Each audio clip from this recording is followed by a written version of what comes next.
सरकारमध्ये जे काही पक्ष आहेत त्यांच्यामध्ये स्वतःमध्ये कोऑर्डिनेशन नाही आहे. एकीकडे मुख्यमंत्री लाडकी बहीण त्याला म्हटलं जातं. अर्थ खात्याने आणि अर्थमंत्र्यांनी ती डिक्लेअर केली. ते म्हणतायत ही लाडकी बहीण योजना आहे, त्यांनी मुख्यमंत्री नाव काढून टाकलेलं आहे.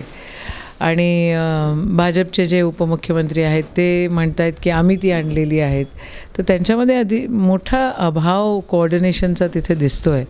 खऱ्या अर्थानं अर्थ मंत्रालयाने जर ऑब्जेक्शन घेतलेलं आहे तर त्याच्यामध्ये नक्कीच गांभीर्याने बघितलं पाहिजे.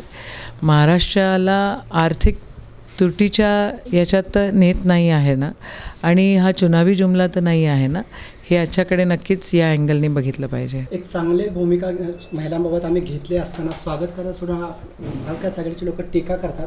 सावत्रभावाची भूमिका बजावतात असं भाजपला म्हणतात.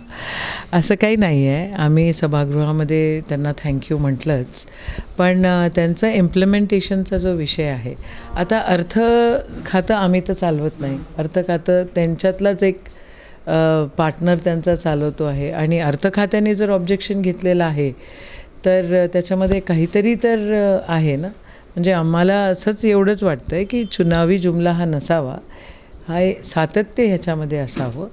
आणि पुढच्या काळामध्ये देखील मोठ्या प्रमाणामध्ये खरं 18,000 वर्षाला म्हणजे खूप तुटपुंजी मदत होते. ही काही खूप मोठी मदत नाही आहे. तर त्याच्याकडे बघण्याचा दृष्टिकोन वेगळा आहे. आणि महिलांचे दुसरे पण प्रॉब्लेम्स आहेत, त्याच्याकडे बघत नाही. अंगणवाडी ताईचे पैशाची वाढ, अंगणवाडी ताईच्या पगाराची वाढ, आशाताईच्या पगाराची वाढ, जे परिचारिका असतात त्यांच्या पगारांची वाढ, त्याच्याकडे कोणी लक्ष देत नाही आहेत. त्या उमेदच्या महिला एवढ्या मोठ्या सगळ्या एवढं आंदोलन केलं, त्यांच्या परमनन्सीमध्ये आणि त्यांच्या कन्सिस्टन्सीसाठी कोणी काय करत नाही आहे. पण आता चुनाव है तो चुनावी जुमले आ रहे हैं.